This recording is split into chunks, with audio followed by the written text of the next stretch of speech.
बच्चों, Devganga online coaching classes के अंदर आपका फिर से स्वागत है। और आज हम पढ़ने वाले हैं प्रकाश विद्युत प्रभाव का एक और बेहतरीन वीडियो। तो इस बेहतरीन वीडियो से पहले आपको पढ़ना पड़ेगा पहले वाला बेहतरीन वीडियो। तो उसके अंदर अपन ने क्या किया था, पहले तो अपन उसकी चर्चा करेंगे। तो उस लेक्चर के अंदर अपन ने कवर कर लिया था कि भाई प्रकाश विद्युत प्रभाव क्या होता है और लेनार्ड और हर्ट्ज ने प्रकाश विद्युत प्रभाव को समझने के लिए क्या प्रयोग किया था। ठीक है, तो चलिए पहले अपन उसकी बात करते हैं, फिर बाद में अपन आगे के टॉपिक पढ़ेंगे। तो पहले अपन ने क्या किया था उसकी बात कर लेते हैं। तो क्या पढ़ा था लास्ट में, बोलो। अपन ने पढ़ा था लेनार्ड व हर्ट्ज का प्रयोग। बहुत ही बेहतरीन प्रयोग था ये।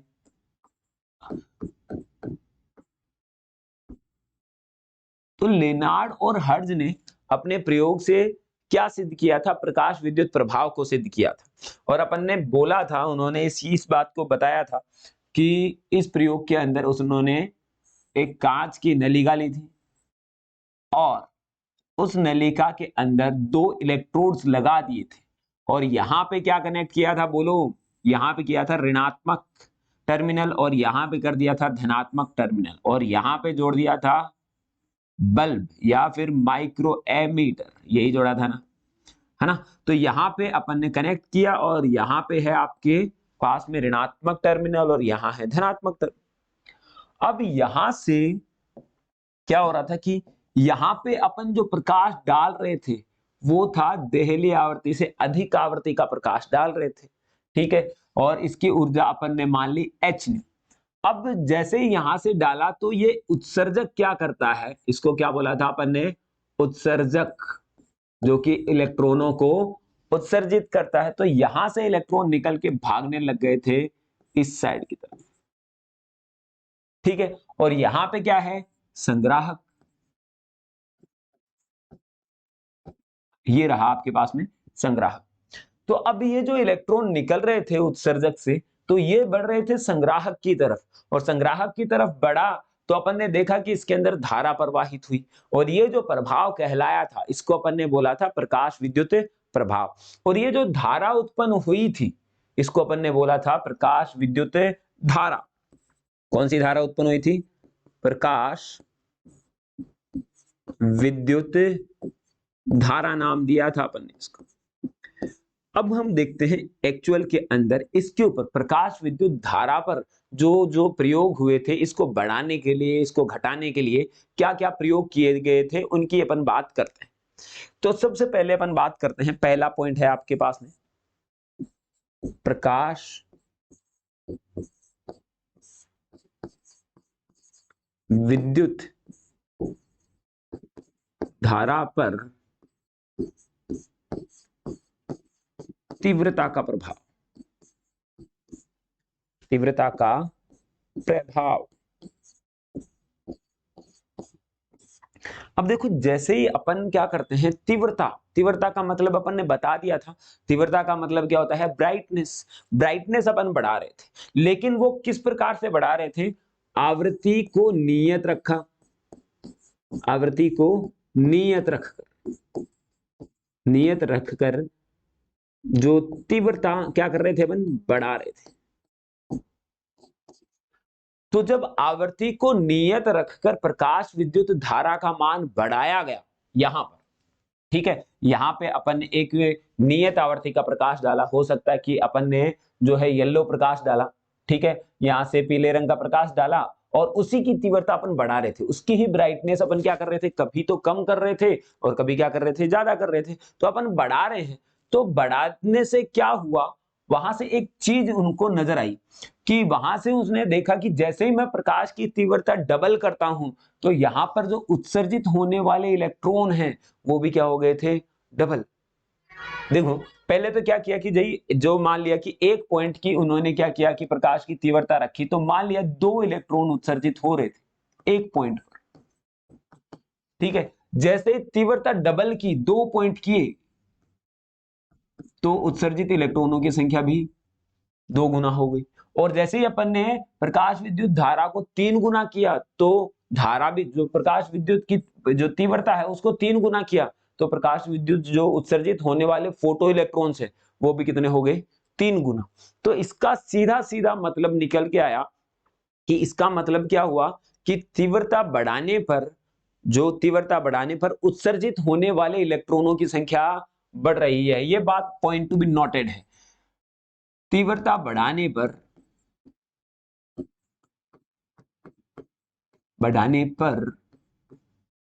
क्या हो रहा है, उत्सर्जित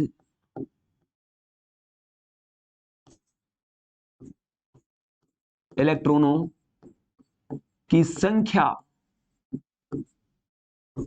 भी समानुपाती रूप से बढ़ती है।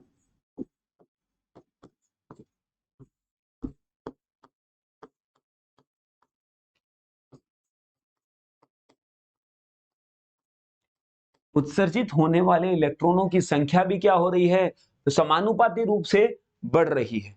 इसका मतलब क्या हुआ, अगर इलेक्ट्रॉनों की उत्सर्जित प्रति सेकंड जो इलेक्ट्रॉनों की संख्या बढ़ रही है, इसका मतलब तो यही हुआ ना कि प्रकाश विद्युत धारा का मान बढ़ रहा है। इसका मतलब सीधा सीधा आपके पास में प्राप्त हो जाता है। इसका मतलब ये हुआ कि तीव्रता बढ़ाएंगे तो धारा, कौन सी धारा, प्रकाश विद्युत धारा भी बढ़ रही थी। और कैसे बढ़ रही थी, समानुपाती रूप से। अगर इसको डबल किया तो क्या हुआ, ये डबल बढ़ गया। ऐसे ही अगर 3 गुना किया तो उत्सर्जित इलेक्ट्रॉनों की संख्या भी कितनी बढ़ गई, 3 गुना बढ़ गई। तो इसका मतलब क्या हुआ कि जो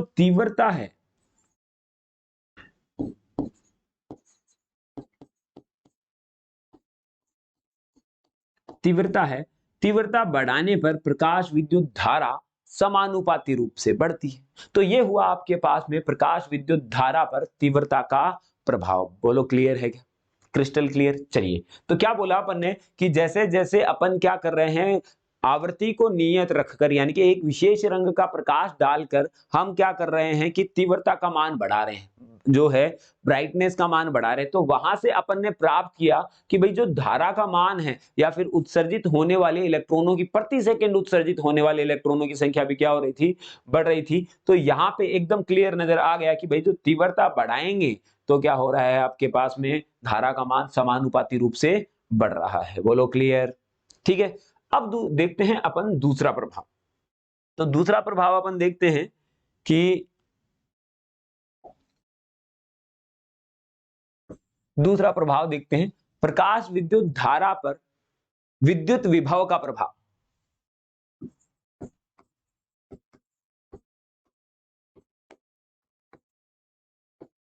प्रकाश विद्युत धारा पर विभव का प्रभाव, कौन सा विभव है, क्योंकि जो कि अपन ने बैटरी के द्वारा लगाया है ना परिपथ के अंदर, उसका क्या प्रभाव पड़ता है भाई, उसका क्या काम है वहां पे। अगर अपन देखेंगे यहाँ पे कि भाई यहाँ पे अगर अपन ने क्या किया है कि भाई यहाँ पे ऋणात्मक टर्मिनल जोड़ा है, तो अब जैसे जैसे उसने विभव का मान बढ़ाया, जैसे जैसे अपन ने विभव का मान बढ़ाया, एक बार फिर से डायग्राम बना लेते हैं फटाफट से। ये अपन ने बनाया इसका डायग्राम, और यहां पे अपन ने क्या कर दिया है, ऋणात्मक और यहां पे धनात्मक, ठीक। और यहां पे अपन ने प्रकाश को, एच न्यू प्रकाश को डाला है। और कौन सा प्रकाश डालना है अपने को बताया है ना कि भाई जो देहली आवृत्ति से प्रकाश ज्यादा ही डालना है।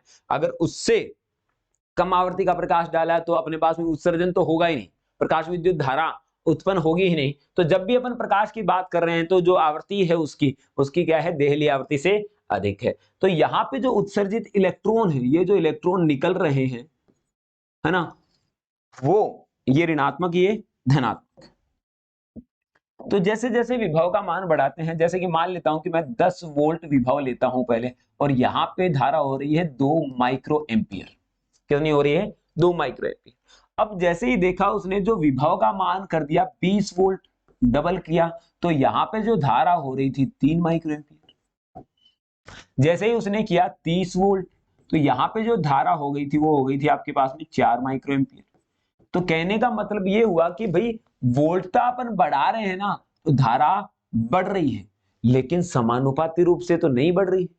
अगर मैंने वोल्टता डबल की तो धारा तो डबल नहीं हुई, तो मतलब क्या हुआ कि भाई वोल्टता बढ़ाने से धारा का मान बढ़ रहा है। और हुआ क्यों है ऐसा, खुद देखिए, अगर भाई यहाँ पे मैंने ऋणात्मक आवेश को बढ़ा दिया है, तो जो उत्सर्जक है आपके पास में,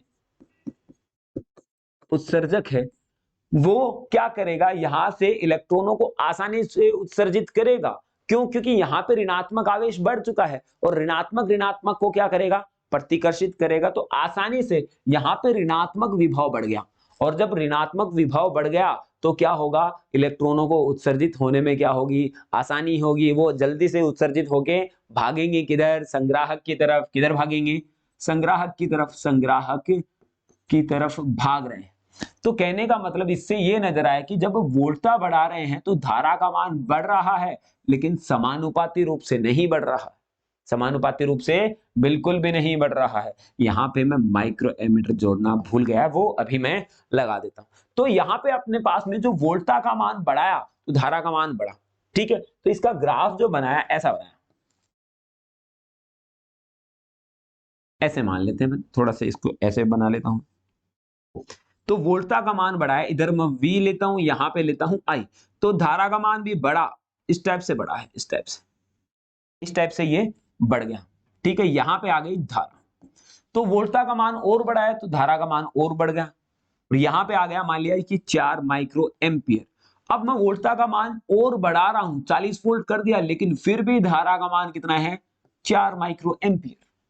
देखो क्या किया मैंने, वोल्टता का मान 10 वोल्ट था, तो आपके पास में जो धारा प्राप्त हुई वो 2 माइक्रो एम्पियर हुई। जब अपन ने वोल्टता का मान और बढ़ा दिया, क्योंकि अपन देख रहे हैं किसका, विभव का प्रभाव देख रहे हैं, तो विभव को चेंज कर सकते हैं अपन, और बाकी की जो चीजें हैं वो अपने को नियत रखनी पड़ेगी। जैसे कि क्या है, तीव्रता, ब्राइटनेस की बात कर रहे हैं, वो भी क्या रखनी पड़ेगी अपने को, नियत। ठीक है, ऐसे ही अगर पर अपने को बात करनी है आवृत्ति, जो कि देहली आवृत्ति से अधिक होनी चाहिए, वो भी क्या रखनी पड़ेगी, नियत। इन दोनों को नियत रखकर अगर अपन विभव का मान बढ़ा रहे थे तो धारा का मान समानुपाती रूप से नहीं बढ़ रहा था, लेकिन बढ़ जरूर रहा था।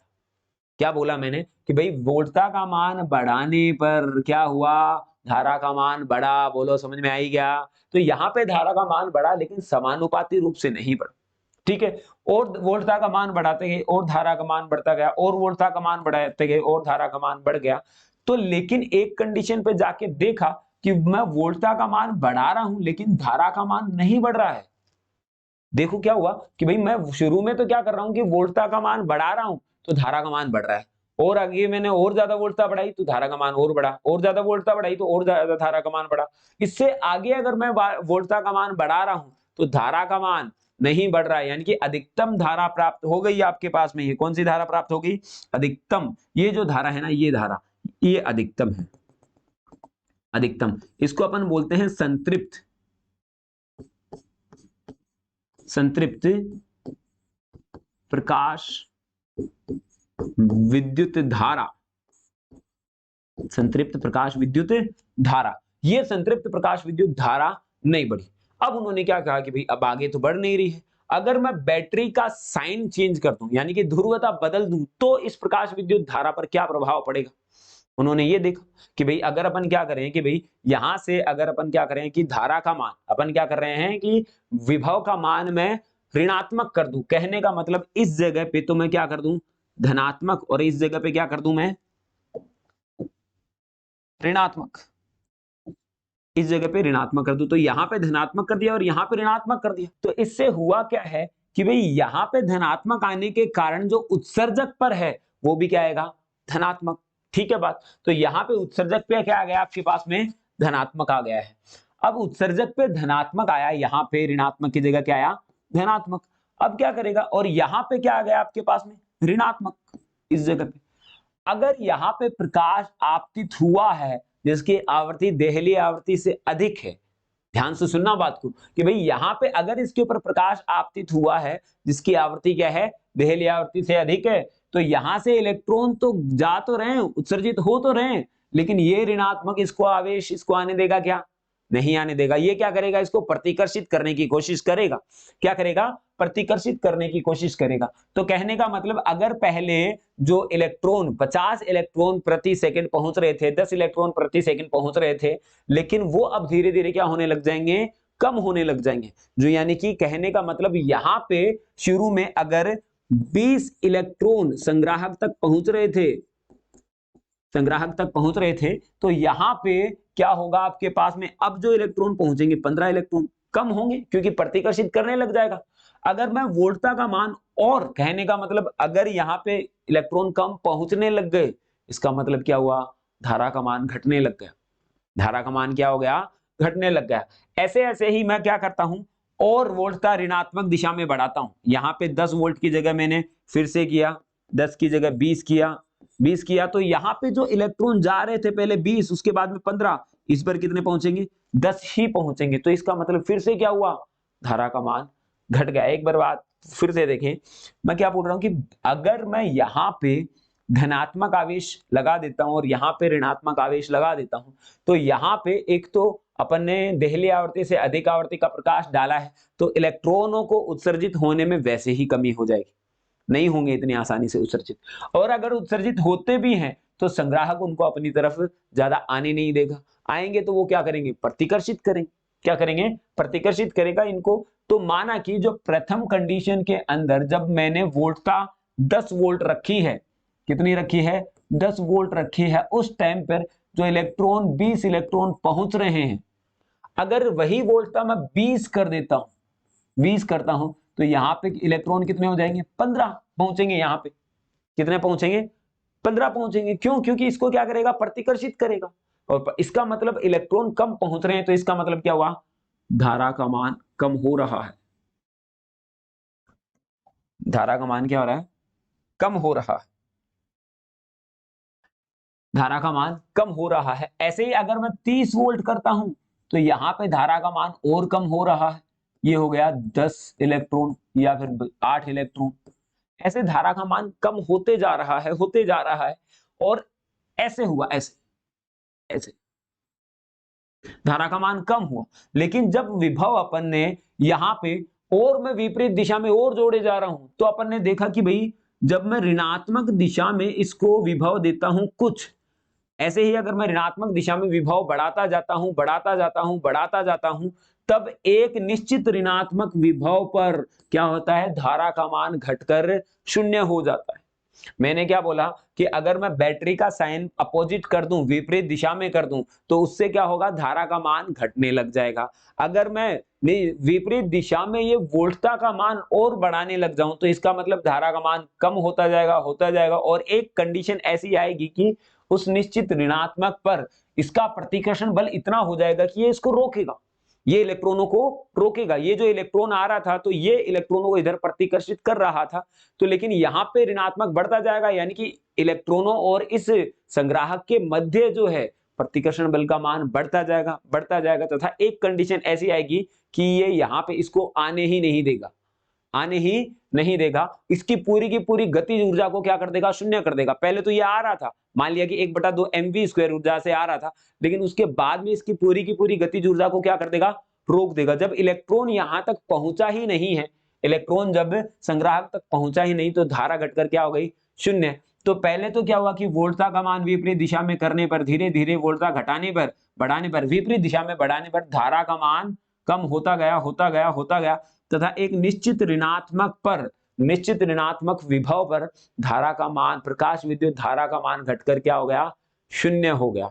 और जब धारा का मान शून्य हो गया है, तो ये जो निश्चित ऋणात्मक विभव आया है, उसको हम बोलते हैं निरोधी विभव। क्या बोलते हैं, निरोधी विभव। बात समझ में आई, ठीक है। तो यहां पे मैं इसको क्लियर कर दूंगा, तो इस हिसाब से इसका ग्राफ आपके पास में बनकर आएगा। आई बात समझ में। तो यहाँ पे ये चीज आपके पास में प्राप्त हो जाती है, ये इसका ग्राफ प्राप्त होता है। तो निरोधी विभव की मैं डेफिनेशन लिख सकता हूं यहाँ पे। देखो अपन ने क्या किया है, ऋणात्मक विभव किसको दिया है, संग्राहक को। तो मैं इसकी डेफिनेशन ऐसे बना सकते हैं अपन कि संग्राहक को दिया गया वह ऋणात्मक विभव, संग्राहक को दिया गया वह ऋणात्मक विभव जहां पर प्रकाश विद्युत धारा घटकर क्या हो जाए, शून्य हो जाए, वही विभव क्या कहलाएगा आपके पास में, जो कहलाएगा निरोधी विभव कहलाएगा। तो अपन बोलेंगे इसको, संग्राहक को दिया गया वह ऋणात्मक विभव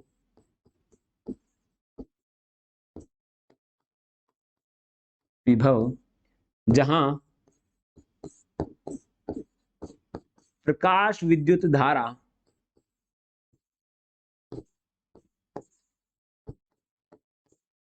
घटकर शून्य हो जाए,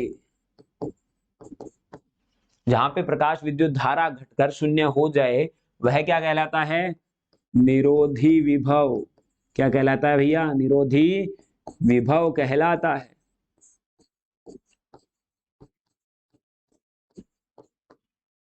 ठीक है। और निरोधी विभव जो होता है ना, निरोधी विभव जो है गतिज ऊर्जा को दर्शाता है। ये बात मैं भी सिद्ध करूंगा। यह है इलेक्ट्रॉनों की गतिज ऊर्जा को दर्शाता है। अब आप देखें कि भाई मैं जान रहा हूं कि भाई यहां से इलेक्ट्रॉन पहुंच रहे हैं इस दिशा में, यहां से इलेक्ट्रॉन आ रहे हैं इस दिशा में, ऐसे देखो यहां से इलेक्ट्रॉन गए ये इस दिशा में, क्लियर बात, इस दिशा में जा रहे हैं तो इनकी कुछ गतिज ऊर्जा होगी। ठीक है, तो ये गतिज ऊर्जा होगी 1/2 mv²। ठीक है, मैं अधिकतम जो आगे इलेक्ट्रॉन चल रहा है उसकी बात कर लेता हूं। चलो ये मैं के मैक्सिमम बोल देता हूं इसको। अधिकतम गतिज ऊर्जा कितनी होगी? 1/2 mv²। अब ये इसने क्या किया, इसकी ये जो संग्राहक है, ये जो संग्राहक है इसकी गतिज ऊर्जा को क्या कर रहा है? कम कर रहा है। धीरे धीरे कम करते करते क्या कर देता है? रोक देता है। और जिस टाइम पर ये इलेक्ट्रॉन रुक जाते हैं, इधर जाना बंद कर देते हैं, इसका मतलब जो mv², इस साइड में जो 1/2 mv² गतिज ऊर्जा थी, उस साइड से जो अपन ने विरुद्ध कार्य किया उसके बराबर ही होगी। अरे क्या बोला मैंने कि भाई यहां से जो इलेक्ट्रॉन इस साइड में जा रहे हैं इनकी ऊर्जा है कितनी? 1/2 mv²। अब यहां से हम क्या कर रहे हैं? प्रतिकर्षण बल लगा रहे हैं। प्रतिकर्षण, तो प्रतिकर्षण बल लगाकर हमने क्या किया? इनको रोक दिया। प्रतिकर्षण बल लगा के इसको रोक दिया। इसका मतलब, और यहां पे इसका मतलब प्रतिकर्षण बल के द्वारा जो कार्य किया गया वो गतिज ऊर्जा के बराबर होगा क्या? तो कहने का मतलब यहां पे होगा ये W के बराबर। किसके बराबर होगा? W के बराबर। बात समझ में आई? तो कहने का मतलब मैं लिख सकता हूं 1/2 mv² बराबर W। कोई दिक्कत नहीं। क्यों W? कोई दिक्कत नहीं ना। तो यहां से आपके पास में W आए, और W तो अपन जानते हैं कार्य क्या होता है, विभव के रूप में V बराबर W/Q होता है। अरे कार्य होता है ना V बराबर W/Q, तो W बराबर कितना होगा? VQ। तो यहां पे मैं लिखूंगा 1/2 mv² बराबर VQ। VQ, और Q की जगह किसको रोक रहा है? आवेश किसका है? इलेक्ट्रॉन का, E। और विभव क्या है? V। V0 माना अपन ने विभव को, तो यहाँ पे आया V0। तो यहाँ पे ये इसको दर्शाता है। तो देखो जो विभव है वो किसको दर्शा रहा है? गतिज ऊर्जा को दर्शा रहा है। तो 1/2 mv² किसके बराबर प्राप्त हुआ? eV0 के बराबर। किसके बराबर प्राप्त हुआ है? eV0 के बराबर। ठीक है ना। ये ऊर्जा के संरक्षण के सिद्धांत से प्राप्त हुआ है, क्योंकि भाई ये ऊर्जा है वो इधर किए गए कार्य के बराबर होगी, और कार्य ऊर्जा में बदलने में कोई परेशानी नहीं है। कार्य ही तो है जो मैकेनिक्स के अंदर क्या होता है, ऊर्जा के रूप में बदल सकता है। तो यहाँ पे अपन ने ये प्रभाव देख लिया। तो आज अपन ने क्या देखे हैं? 2 प्रभाव देखे हैं। एक तो देखा है अपन ने कि प्रकाश विद्युत धारा पर तीव्रता का क्या प्रभाव होता है। मैं एक लाइन के अंदर उसको समअप करूंगा तो मैं ऐसा बोलूंगा कि प्रकाश विद्युत धारा के समानुपाती होती है तीव्रता, या फिर तीव्रता के समानुपाती होती है प्रकाश विद्युत धारा, अगर आवर्ती को नियत रखकर ये काम किया जा रहा है। ऐसे ही अगर अपन देखेंगे कि प्रकाश विद्युत धारा पर विभव का क्या प्रभाव हो रहा है, अगर तीव्रता व आवर्ती को नियत रखकर विभव का मान बढ़ा रहे हैं तो धारा का मान बढ़ रहा है, बढ़ रहा है, बढ़ रहा है, तथा एक निश्चित बिंदु पर जाकर धारा का मान बढ़ना बंद हो जाता है। और यह निश्चित बिंदु है, निश्चित धारा है, वो क्या कहलाती है? संतृप्त प्रकाश विद्युत धारा कहलाती है। अगर अपन क्या करते हैं, विपरीत दिशा में जो है वोल्टता लगाते हैं, तो प्रकाश विद्युत धारा का मान घटते घटते एक निश्चित ऋणात्मक विभव पर क्या हो जाएगा? शून्य हो जाएगा। कहां हो जाएगा? निश्चित ऋणात्मक विभव पर शून्य हो जाएगा। और यही निश्चित ऋणात्मक विभव क्या कहलाता है? निरोधी विभव कहलाता है, जिसकी अपन ने डेफिनेशन लिख दी है। निरोधी विभव 1 नंबर के अंदर काफी बार पूछा जाता है। बहुत बार पूछा जाता है कि निरोधी विभव की आप डेफिनेशन दीजिए। आप पुराने पेपर उठा के देखोगे तो आपको नजर आ जाएगा कि निरोधी विभव कितना इंपॉर्टेंट है एग्जाम की दृष्टि से। तो यहाँ से ऐसा इसकी एक लाइन की डेफिनेशन मैं बनाता हूँ एक अकॉर्डिंग कि भाई संग्राहक को दिया गया वह ऋणात्मक विभव जहां पर प्रकाश विद्युत धारा का मान घटकर कितना हो जाए, शून्य हो जाए, और यही विभव क्या कहलाता है, निरोधी विभव कहलाता है। और ये अधिकतम गतिज ऊर्जा का मापक है, अधिकतम गतिज ऊर्जा या फिर गतिज ऊर्जा को दर्शाता है, जो कि अपन ने सिद्ध कर लिया कि 1/2 mv² बराबर किसके बराबर होता है, ev0 के बराबर। बात क्लियर, क्रिस्टल क्लियर। तो थम्स अप कर दें आप, लाइक कर दें मतलब। और आपको अगर ये नोट चाहिए तो पहले भी बोला है अपन ने कि भाई यहाँ पे जो स्क्रीन के ऊपर आपको नंबर दिए गए हैं वहां पे आप कांटेक्ट कीजिए और वहां से आपको इमीडिएटली वो नोट से पहुंचाई जाएंगे। लेकिन आप साथ साथ में लिखें तो ज्यादा बेटर है, तो वो और भी ज्यादा बेहतरीन रहता है आपके सीखने के लिए। चलो thank you, have a nice day, और सब्सक्राइब जरूर करके जाएं। Thank you.